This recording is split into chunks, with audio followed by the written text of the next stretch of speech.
Hello, and welcome to today's Mindset Podcast. Today, I'm joined by Paul Slack. Paul, thank you for joining us today. I'm excited to be here. A little bit about yourself before we get started. So, Paul is a serial entrepreneur with more than 20 years of digital marketing experience. He's the founder and CEO of Vende Social and the author of Social Rules and Social Selling Rules. Paul is also a sought-after speaker in digital marketing space. He has been featured on Success Magazine, Fox Radio, and big stage events, and has trained tens of thousands of business leaders across the country on the best ways to leverage digital marketing for the business. Now, Paul, you lead a team of marketing professionals who work with top executives that understand the critical importance of digital marketing, which I'm super, super excited to talk about. But you don't have the capacity, but the entrepreneurs don't have the capacity to effectively execute to deliver tangible results. So, how do you help that out, Paul? How do you help people who want to get in, they're excited about digital marketing, want to get into it, but don't have kind of a framework or structure of starting out? It's really interesting. We've been doing this, as you said in my bio there, for 20 years. And the reality is, it's just as hard to do digital marketing today as I think it was in 1999 and 2000 when I first started getting into digital marketing. And the reason for that is it's always evolving. When I got started 20 years ago, and folks would call me for help, it was, hey, how do I rank really high in Yahoo and Lycos and all Right. this stuff? And today it's like, how do we leverage Facebook? How do we leverage LinkedIn? How do we get our website to rank high in Google? And how do we tie all these things together? And so it doesn't help that we have an industry that's constantly evolving. And it also doesn't help that our buyer is evolving. I'm an old sales Yes. guy, Daniel. I got started in technology sales back in 1990. I'm really dating myself here. And back then in technology sales, we didn't have a thing called the internet at all. We had, just boots on the ground, knocking on doors, trying to get something to happen. And we had this awful person called the gatekeeper that would Uh-huh. keep you from the buyer, right? But that was kind of the negative side. On the positive side, um, we were kind of the knowledge owners. As a salesperson, if you were a business owner or business person and you had a problem, you couldn't Google it. You had to go talk to a sales guy and ask questions. And so while we had issues with gatekeepers and we didn't have the internet to help, we did have this kind of, if you will, monopoly on knowledge. And so people would have to come to us if they had problems. So that was great. And then fast forward now, though, the roles have completely changed. The buyer Mhm. is 100% in control. We can all Google anything, or we have ubiquitous access to information in the palm of our hands on our phone. And so, the channels and the way to reach buyers has changed, and at the same time, buyer behavior has changed because they can gain knowledge on their own. And so, what we do when we work with buyers, whether they're startups or B2Bs or whatever the case may be, is we really help them build what we call a sales enablement presence, right? So they've Okay. got a website, they've got a presence on platforms in social like Twitter or Right. LinkedIn or Facebook, and really all of those are points of presence that are going to enable them to talk to their buyer and really help their buyer along. So in the old days, it was about trying to drag people through a funnel.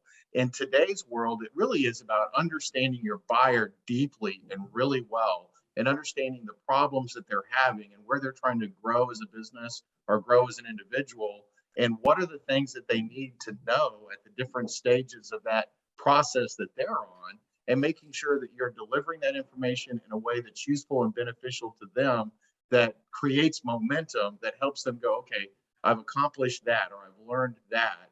Now, what do I do next? And so, good digital marketing meets them where they are, gives them the information that they need, and then points them in a direction that's going to create momentum towards ultimately accomplishing what it is that the buyer, is trying to accomplish.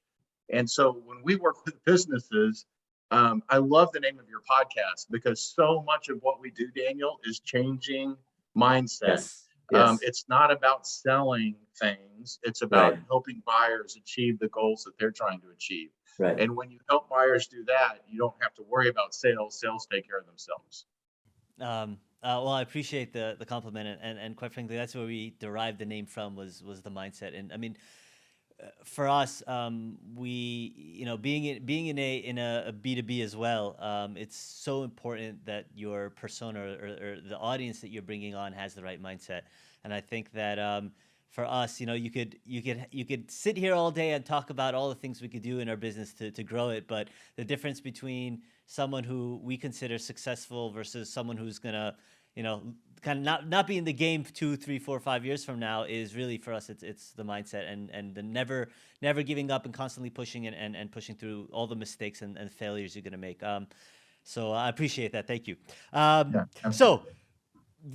I mean, how has the world changed? Or I should, let me rephrase. What has changed so much in the last 30 years that social media and digital marketing has taken such a, I guess, a forefront presence in any B2B, or in business in general? I think when you just consider the internet, and really, in the 90s, there wasn't an internet, then the internet happened, and then it's just evolved since then, that it's really about access to information. And so when you think about it as a consumer, when we wanted to go on a trip or plan a vacation in the 90s or even early 2000s, it involved a travel agent or some kind of Hmm. challenging, slow process to make that happen. Now we can just go online and do that. Same with Book a flight for stocks. next day. Yeah, exactly. So, the internet has just exposed us to all kinds of information. And then what's happened is, you hear all this talk about Web 3.0. Well, there was a Web 2.0 before that, and a Web 1.0 before that. And so, Web 1.0 was really all about just static information. And so, believe it or not, Daniel, I was running around. I went from a technology B2B salesperson to a digital marketer for B2Bs in 2000, because I saw, oh my gosh, this internet thing is going to be the greatest thing ever. It's like a 24/7 salesperson, right? Every business needs it. And so I started going and talking to the same people that I'd been selling technology to for 10 years, and saying, man, you've got to get a website. This is going to be the greatest thing ever. And they would look at me like, Paul, why do I need a website? This is literally in 2000, Daniel. People were telling me I don't need a website. I have a sales force. I go to the trade shows that we need to go to. We know everybody in the industry. We're fine. And so that was Web 1.0. Get a brochure online. That was really what Web 1.0 was about, right? Web 2.0 added this social component. So all of a sudden we have Facebook and communities, and the opportunity for peers to connect with one another. And so, and I really feel like you're hearing talk about Web 3.0, but we're where we are right now, in my opinion, is we're just in a very mature Web 2.0.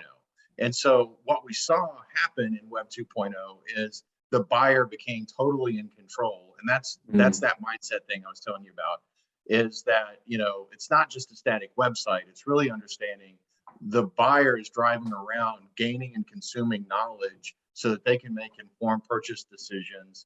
And our job is to ride shotgun with that buyer and to be that trusted resource, because they can talk to you, Daniel, through LinkedIn. They can talk to me. They can talk to whoever they want. They don't have to go to your website anymore for information. They can grab it on their own. And so we have to play this social game.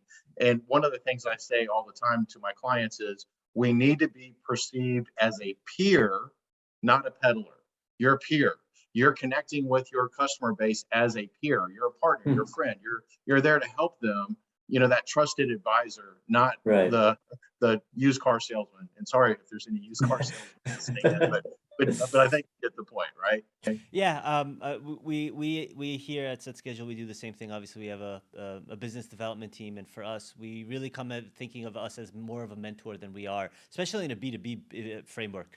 When you're talking to another business, understanding what they do and how they do it, to see even if what you're providing can add value, is, in our minds, is step one of, and from there, it's really that mentorship. Is this even something we think can help you? For the most part, generally the answer is yes. But in order to do that, coming from it as a friend of, just like you're talking to a friend who would give him advice whether to pull the trigger on something or not. So I think that's awesome. So Paul, I mean, look, you talked about the web and the 1.0 versus 2.0, and I actually, that was new to me as well. I knew that. By the way, I was born in '89, so I'm a '90s baby. So I'm right at that peak of, I guess, when the internet was coming into play. I still remember my mom walked in with those brick laptops. She was an IT manager for Novartis at that time, and she had those giant big, Oh yeah. brick black laptops that you could barely. They're like 40 pounds. Anyway, so how does someone who maybe hasn't put a digital marketing plan together, how do they start? A lot of businesses don't understand the value, and I'm sure hopefully after this podcast they start to. But let's say they do. How do you start a digital marketing plan that's going to get you to where you want to be? That's a great question, Daniel. In fact, we've got a four-part framework that I can walk you through that starts with planning. And I think that's Okay. probably a good thing. And then I'm happy to kind of dig on that, but jump in, ask questions if you want. Okay. Because one of the first things you have to do if you're going to engage in digital marketing the right way is actually build a plan. So that's the first part of our framework, is have a Right. plan. But you know what's amazing, Daniel? So many businesses don't start there. They just go, oh my gosh, I got to be in Google. Oh my gosh, I got to be in Right. LinkedIn. Right. I got to start throwing some stuff out there. I have no idea what to start throw out there. I have no idea who to throw it out there with. And so let's just begin with the end in mind and really try to understand where are we trying to grow as a business. Okay, so and then how is digital going to help us get there? That's our side of the coin. Mm. But just as important, if not more important, is we have to look at our customer and understand who is our ideal customer profile and what are they trying to accomplish, and then how can we help them. And so a big mistake that I see, especially in the planning phase, Daniel, is I want to be everything to everybody. And the reality is, I want to market to everybody. My audience is everybody that can fog a mirror and sign a contract, right? That's my customer. And the reality is, when you try to be everything to everybody, you end up being nothing to nobody, right? So Right. let's Right. really hone in on, yes, you can probably sell to everybody that can fog a mirror and sign a check. That's not what we're trying to do. We're trying to market to those customers that you can serve absolutely the best. And so in planning, you need to develop what we call an ideal customer profile, also known as an ICP. And what we do is we work with our clients to really look at who are your very best customers. Like, let's go look at all your customers and figure out what is that subset, that 20% that just absolutely love you. And then let's understand their firmographic, psychographic things that are common, right? Let's go look at those things. And then let's go interview them and really ask about, what are the things you love about us? If you were doing this on your own versus doing it with us, how would you be doing it, and how, or the old way or with somebody else? And then why did you pick us, and why are we the greatest thing since sliced bread for you? And you really want to gather that intelligence, because what you're looking for is, okay, now that I know who my ideal customer profile is, firmographically, psychographically, maybe geographically, and the features of my solution that really get them excited.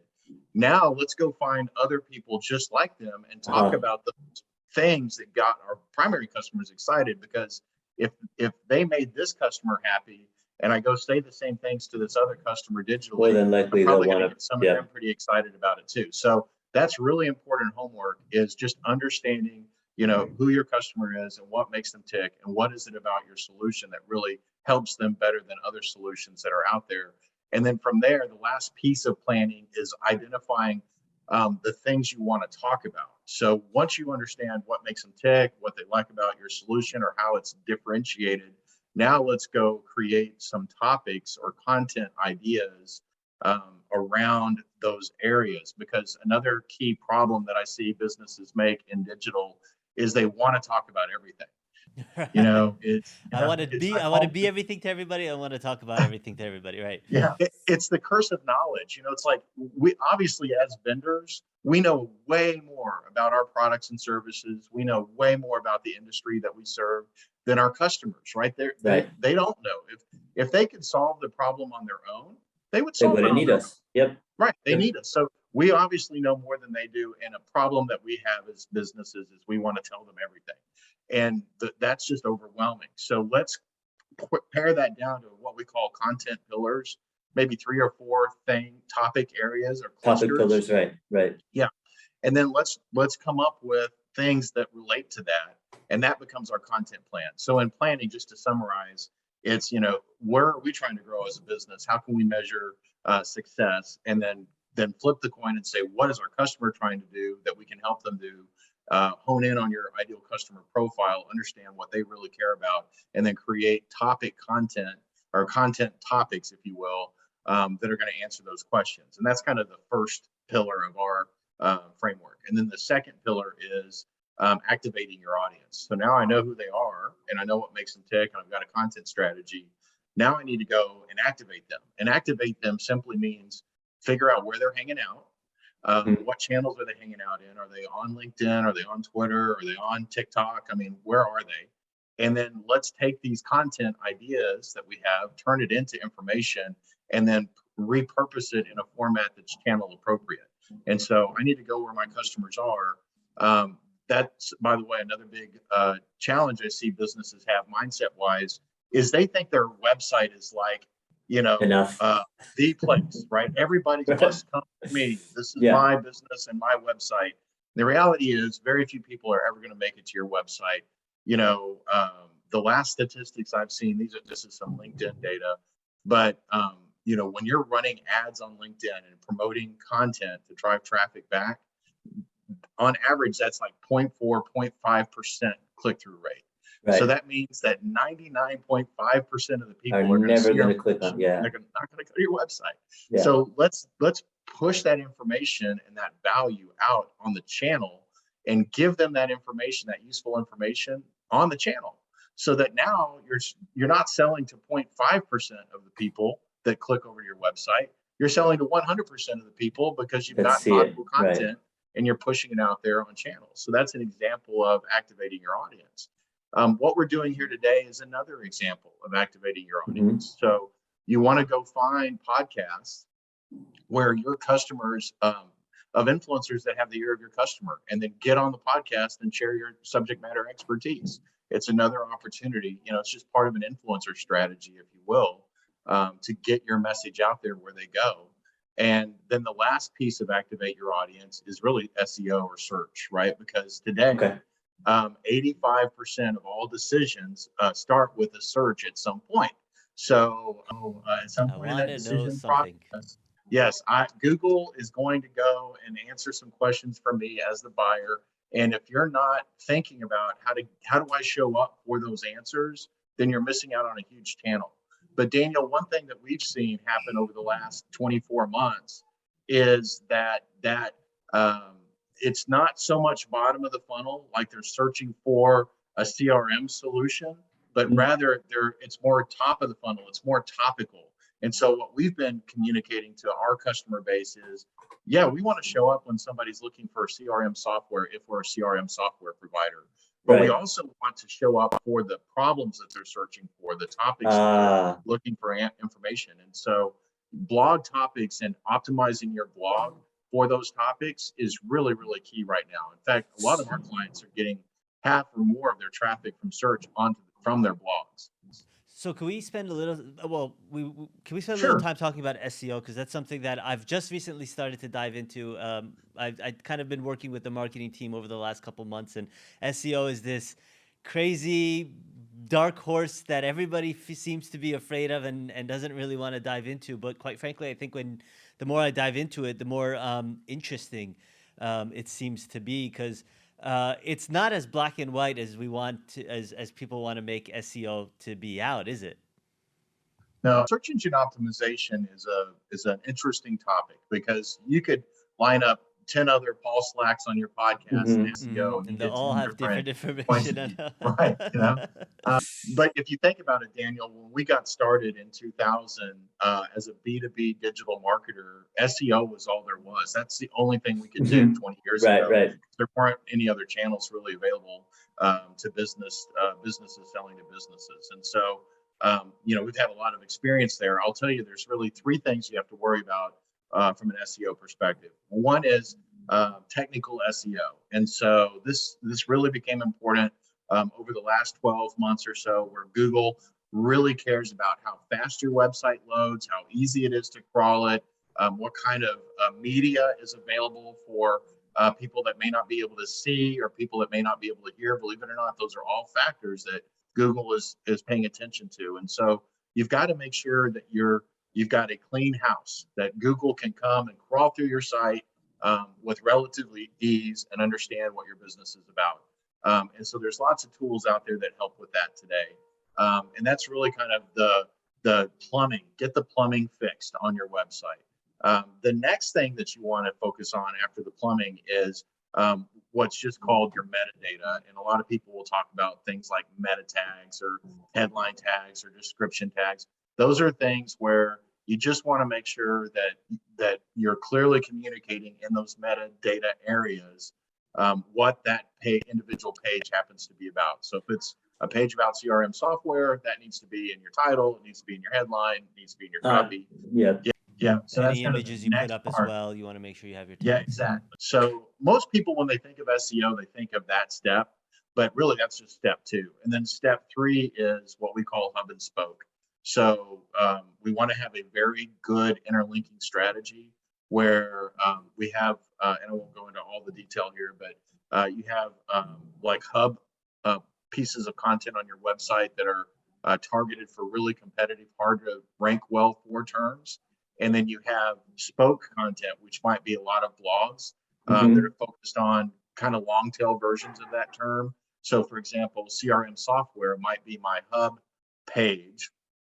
And then I might have CRM software for lawyers, might be a hub or spoke page, right? And then you're interlinking those together. And that's really important in ranking well today. So when you think about search engine optimization, make sure your plumbing is working well. That's technical SEO. Make sure your metadata is in the right place. And then make sure that you're trying to interlink all of your content together to really, A, help the users get around and find useful information. But B, it helps in ranking your website really well. And then think about, like I just said, kind of what keyed this whole section of our discussion is optimize around topics more than products. So yes, you want to optimize for products, but that's so bottom of the funnel. If you'll go and create topics that are answering questions that buyers have, you're going to have much easier success getting good ranking there. And quite frankly, you're catching them early cycle, higher up the funnel, so you have a better opportunity to convince them you're the right solution anyways. So if I'm understanding correctly, it's not always necessarily about providing your product. It's more of a product. Going back to that mentorship, if you could give someone an answer to a question that they have earlier in the sales cycle, you're more likely to actually grab them as an audience than when they say what's CRMs that they're looking for. Right. One of the things, it goes back to coming up with topics, which is part of our planning phase that I was just going through a few minutes ago. One of the things we do in the planning phase is we reverse engineer the buying process with our clients. So we start with, okay, we have a happy client. What made them happy? Okay. And then we just work backwards. Okay. They talked to our sales rep. Okay. What happened before that? They filled out a form on our website. Okay. What happened before that? And we just work all the way back to this, unaware customer, right? They don't know that they have the problem, or they don't know that you exist. And then once we have that mapped out for our clients, the next thing we ask them is, okay, for each of these stages, what does the customer need to know at this stage that will help them and create momentum to get them to the next stage? And then we go to the next stage and we ask the same question. What do they need to know at this stage, and what will help them get to the next stage? And that's where our content strategy comes from. And then that's where our blog topics come from. And then that's what we optimize for. And so it only makes sense, Daniel, that if you're thinking about the buyer journey and all the questions that they're going to have as it goes through the buyer journey and how to create momentum for them, and then you actually write content on your site that answers those questions, and then you optimize those pages so they rank well in Google, you're going to get those buyers coming to your website. So it really seems like building the right persona is something that we use internally. Is building persona and knowing your audience is the key to pretty much this whole framework that the 4-pronged framework that you're setting up for us. Right. If you really don't know your customer, you're going to be so watered down and diluted, it's just not going to work. And that's what we see, when I talk to a prospect or a client and They say, oh, we tried digital, it didn't work. Oh yeah, we Mhm. tried that SEO stuff. I hired a firm, we paid them a bunch of money, nothing ever happened. Well, if you dig into it, Daniel, you'll always find they didn't have a clear understanding of who their customer was. They tried to be everything to everybody. And the point is, it's okay if you sell, if you're targeting lawyers for your CRM software, and that's where your marketing and your messages is going. If you get an accountant that comes in and wants to buy your software, that's great. The point is you're marketing to lawyers, because if you focus all your energy on your best customers, then to that lawyer community, and I'm just using that as an example, they're going to think you're the greatest thing in town. And that's the key point. And then all of your optimization, all of your digital can work together. Even the way that you activate your audience works together. And so that was really kind of the second pillar is, you start with planning, move to activate your audience. SEO is part of that. The third pillar, now we're talking about our website, which is, as I mentioned earlier, people think, well, gosh, the website's really it. Well, it's really step 3 of the process, right? We got to get the right people to our website, but we do have 2 really important things we have to accomplish on our website. Number 1, we have to establish authority. So when people come to our website, we want them to know if you have this problem, we are qualified beyond a shadow of a doubt to solve this problem for you. Right. But we can't stop there. We also have to have empathy, which means not only are we qualified to solve that problem for you, but we really want to. We care about it. We're going to be passionate about helping you win. Going back to that mentorship concept that you had, Daniel, it's like, we're not just trying to sell you something here, Mr. Customer. We really care about you winning. Our website is here to help you win, because we care about helping you win. And so businesses struggle on their website because it goes back to that curse of knowledge I mentioned earlier. Just like we want to say everything to everybody, we just want to spill all of our knowledge on our website. And honestly, I think everybody listening to this podcast could easily go to their website and probably cut half of the pages off their website and half of the copy So off their website. Paul, how do you know how much is enough or when is it too much? I mean, we have the concept less is more, and everybody knows what that refers to. But how do you how do you put a line in your website and say we're not putting X amount, or is there some kind of ratio of content that you want to have if we're talking about website creation and people who are in that process right now? So a couple of ways we can look at that. First of all, if you've taken the time to reverse engineer the buying process, then one of the things you want to do on your website is make sure that at each of those stages of that buyer journey, that you've got a way to help them. And so, your website is a buyer enablement tool. It's not a brochure anymore. That was Web 1.0. We're in Web 2.0. Our website actually exists to serve our customer and help them buy our solution. And so we need to know what are the stages that they might be at and be able to easily direct them there. And that to me is what creates your sitemap. Is let's make sure that we've got all the information that our buyer needs wherever they might be in the buyer journey.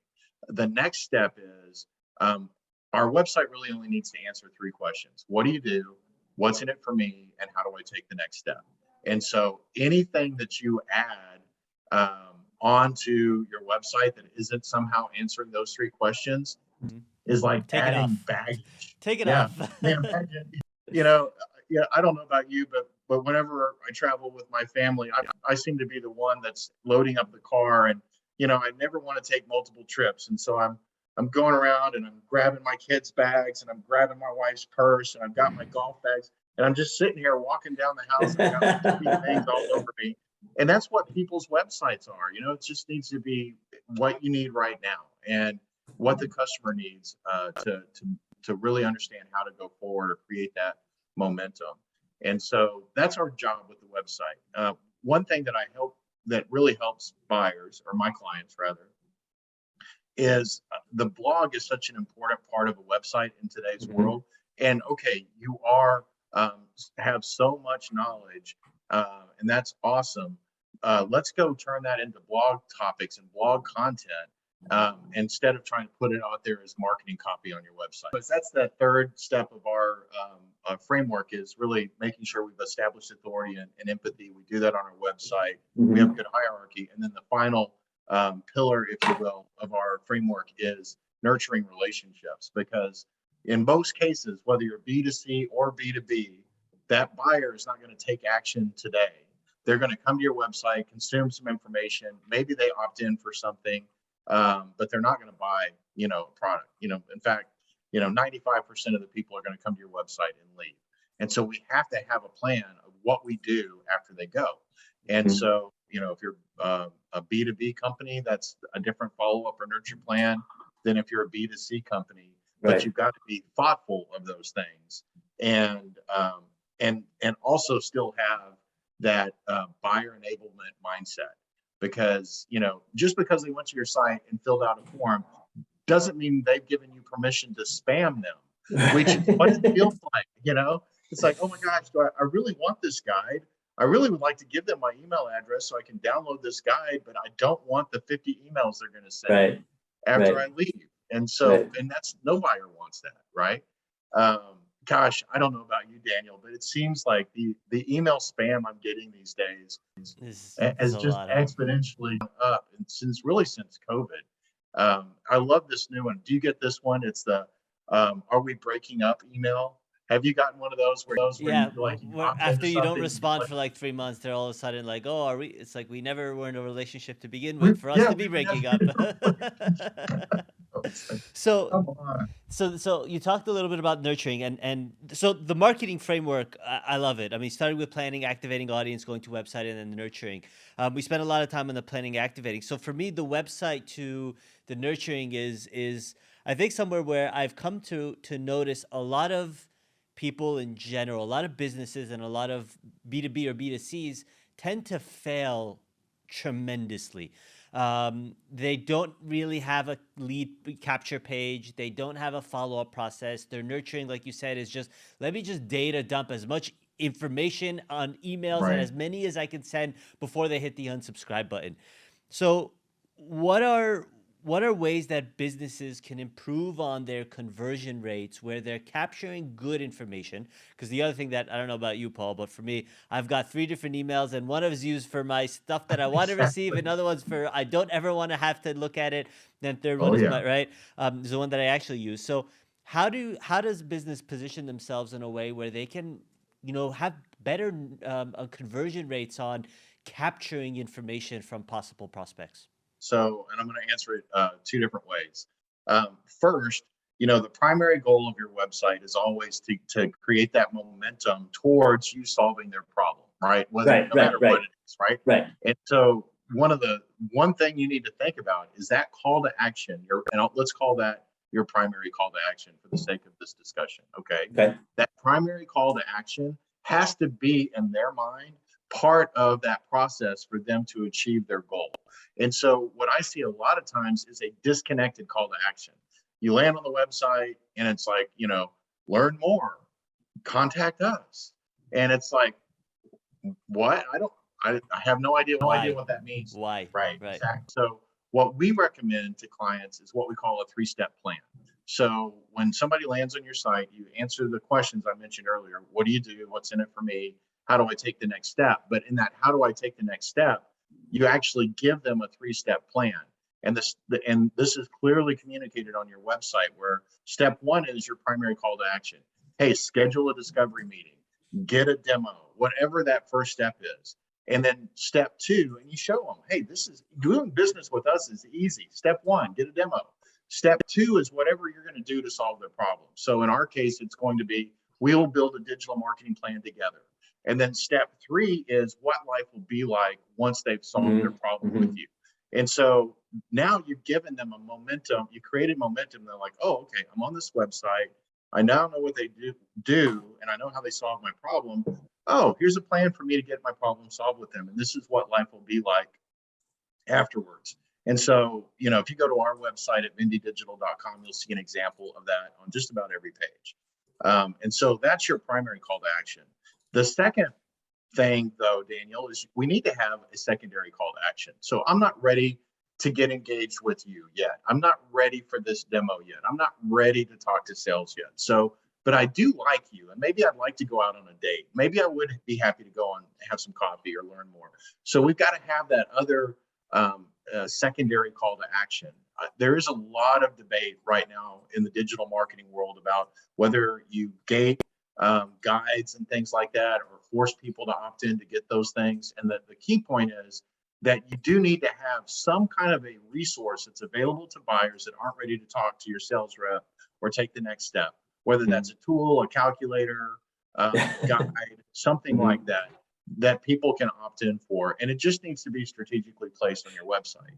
Now, Do you what recommend, by happens the though, way, do you recommend, and this is a topic point that we've had in our in SetSchedule time and time again, do you force an email capture or phone capture or a name something before you allow them to use that tool?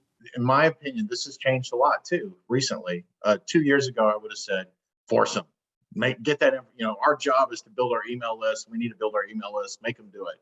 Today, what I'm recommending is only if it does two things. One, it shows buyer intent. So, hey, by getting this resource, you're kind of sending a signal back to us that, man, I'm serious and I need help.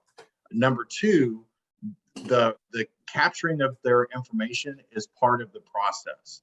So in other words, it's natural that they would give you their email address if you're going to send them a custom report. So, hey, fill this form out, give us some information. We're going to send you a report. Then all of a sudden it works because it's showing us that they have intent, and B, in order for me to deliver whatever it is they want, I need their information to do that. If it's not accomplishing one or both of those, then it's probably not worth gating. And so we kind of talked through, ways to generate leads. And then the other part of nurturing relationships, which is that fourth part of the framework, is, it's not just about marketing automation and drip emails and stuff like that. Your sales team needs to get involved with these leads too. And we can't treat all leads the same. Somebody that follows your primary call to action, we would call that a sales qualified lead. Somebody that downloads a gated thing might be a marketing qualified lead. We need to treat those differently. And I see that as a big problem. Marketing, they're under this pressure to go produce a bunch of leads. And so they do, and then they tee them up to sales, and sales, it's got a Gmail address, or like you just said, Daniel, it's some email address that nobody's ever going to go check. And the sales team gets really frustrated with that. So I never encourage marketing to give marketing qualified leads to sales reps for that purpose. But what I do recommend to folks, especially in B2B, is take that lead, go look them up on LinkedIn and send a connection request and say, hey, Daniel, I saw that you downloaded this guide on our website. I'm Paul. I'm the rep covering your area. Let me know if you got any questions or comments, or if I can ever be of assistance to you. Goes back to that mentorship mindset. You're not coming off on a hard sell. You're coming off more on a soft approach, which is, I'm here to help. Let's connect to talk about options. Yeah. And then, once they connect with you, let's say you accepted my connection request, Daniel. The next direct message I send you cannot be, oh, hey, thanks for connecting. You ready to buy my product today? It just needs to be, hey, we're building a relationship. We're nurturing those relationships. When you do this the right way, Daniel, the reality is you really never have to be a pushy salesperson, because you're leading with knowledge, you're nurturing with knowledge, you're there to help them make a good purchase. And so they come to you when they're ready to talk.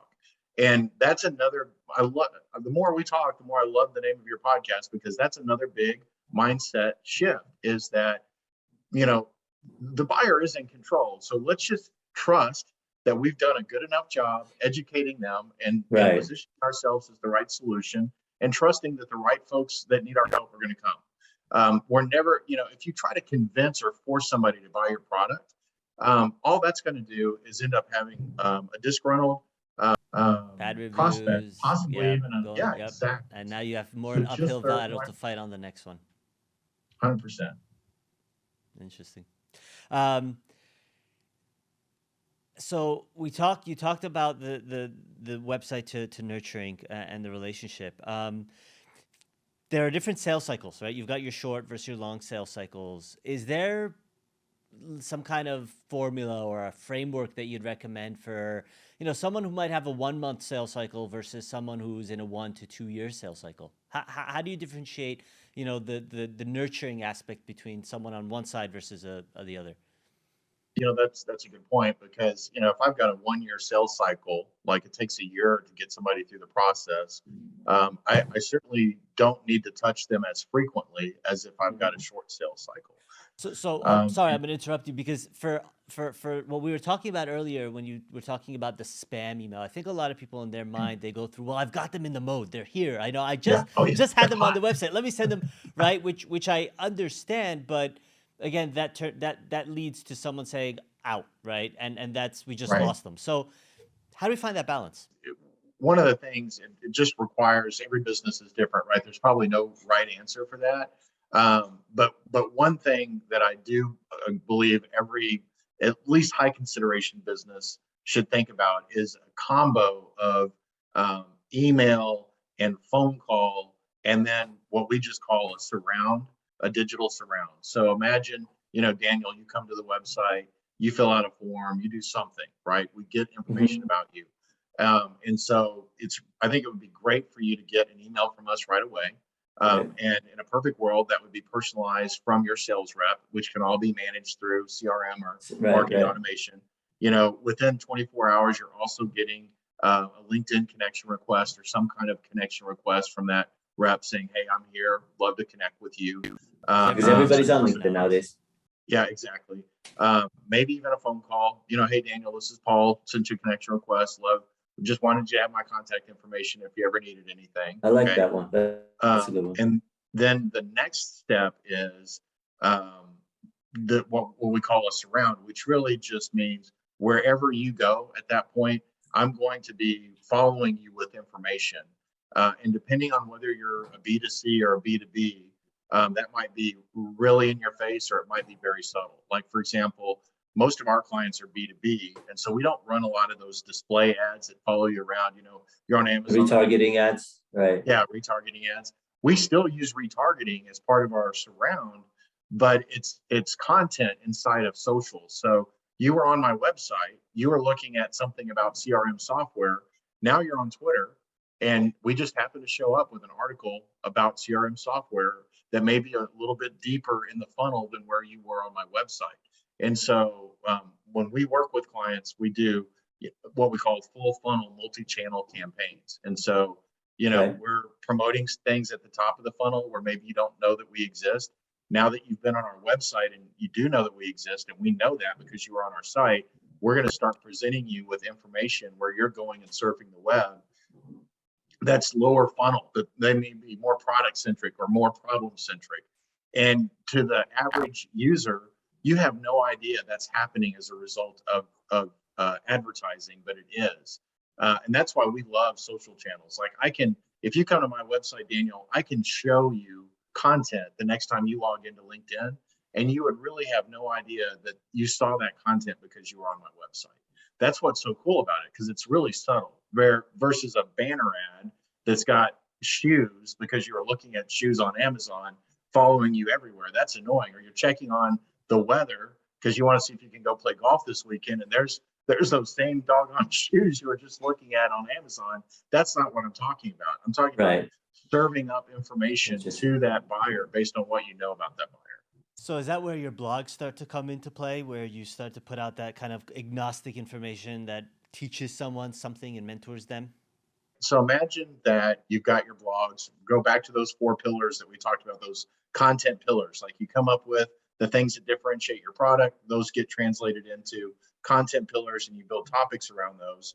Well, each of those categories, each of those content pillars basically become a category in your blog, right? Mm-hmm. So, Mm-hmm. so then you can retarget people based on the category that they were on. So, oh my gosh, this person's learning about Mm. marketing automation. Well, now they're back on, and I know that because they were in my marketing automation category of my blog.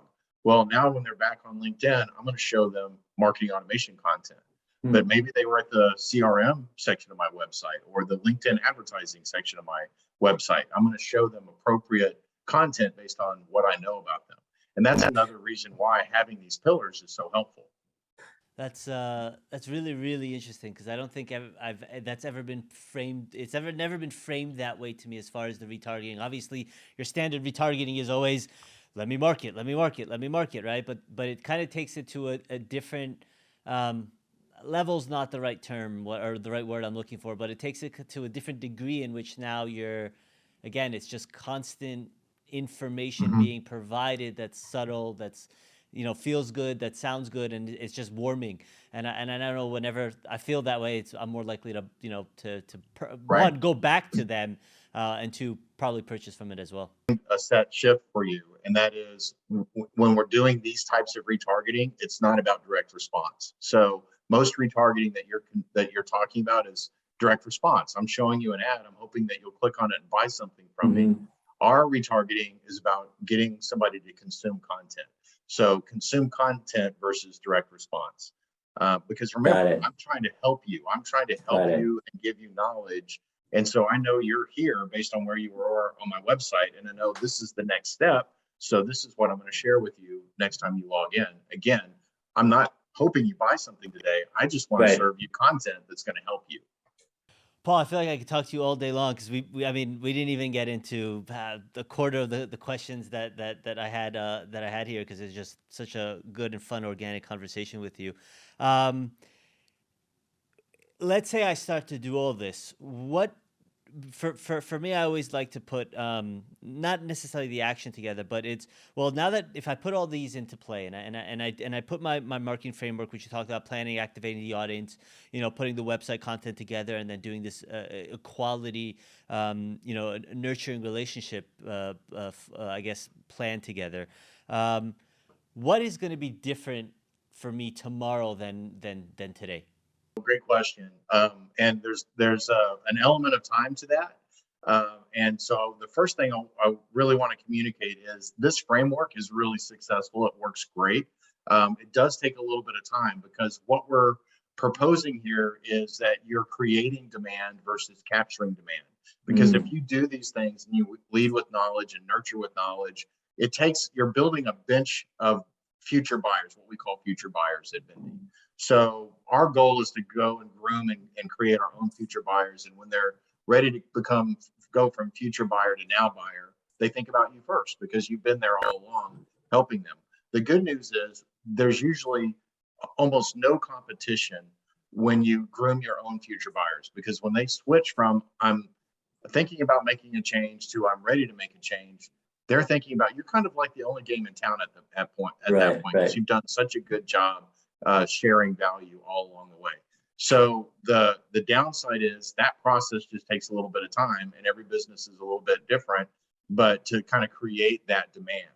But you asked about what will happen if you do it. Your conversion rates will go through the roof, right? Because now people are filling out forms and they're ready to talk and they're ready to go. Your sales cycles are going to be a lot shorter, because they're coming to you when they're ready to buy. They already trust you as a knowledgeable source. They understand the problem that you can solve. You've done a good job of that. Now something's happened in their world where they're ready to make that change. And so all the things that, make for short sales cycles and really high margin are going to happen, because you don't have the competition. That means you're not going to have to cut your prices. All those good things. You're going to have quick, short sales cycles. Honestly, we do this for our business, Daniel, and usually, I would say 10% of the time that I'm involved in talking to a new client, are they actually talking to any other company? They're just want to do business with us. It's just a matter of getting the pricing right and making sure that the scope of work is right. So you're really grooming your own customer base. So the benefits far outweigh the downside. And the downside is it just takes a little bit of time to build the machine, because you've got to grow that bench of future buyers that are out there kind of getting nurtured until they're ready to buy. But once you get the first one to come through, it's just a nice steady flow. After that. Yeah. I mean, look, if you're going to be in business 5, 10, 15, 20, 50 years, hopefully taking 3 months, 6 months, a year prepping and putting all this together seems like a fair timeline. Yeah, I will tell you that when I get asked this question during the sales process, I tell them, you need to be prepared to give this 6 months. If you're trying to get leads tomorrow or grow your revenue next month, then we're not the right agency for you. But if you're ready to give this 6 months, then we can make it work. So I think anybody listening to this and thinking about implementing these 4 steps to our framework, just be prepared to invest 6 months of effort. But I think you'll be really happy with what happens on the other side. Awesome. Well, Paul, thank you so much for joining. I mean, we gave out such great, awesome information, and it was really framed in a way that was structured and made a lot of sense. So, I'm really hoping the listeners really take this in and soak it in, and you know, either implement it themselves, but more importantly, reach out to you. Now, if someone was interested in getting in touch with you and with Vende, how would they do that? Two ways. One, definitely connect with me on LinkedIn. I'm very active there. I post almost every day on LinkedIn. Awesome. So love to connect with you there. Have a lot of great friends that I talk digital marketing to every day on LinkedIn. So would love to connect with all of you there. If you want to learn more about our business, it's vendedigital.com. Vendedigital.com. They can learn all about our services there, and happy to talk to you if you need some help in that regard. Thanks, Daniel, for Awesome. having me. It's been a lot of fun. Yeah, I enjoyed this. Thank you for joining us, and thank you for listening. And we'll see you guys on the next Mindset podcast.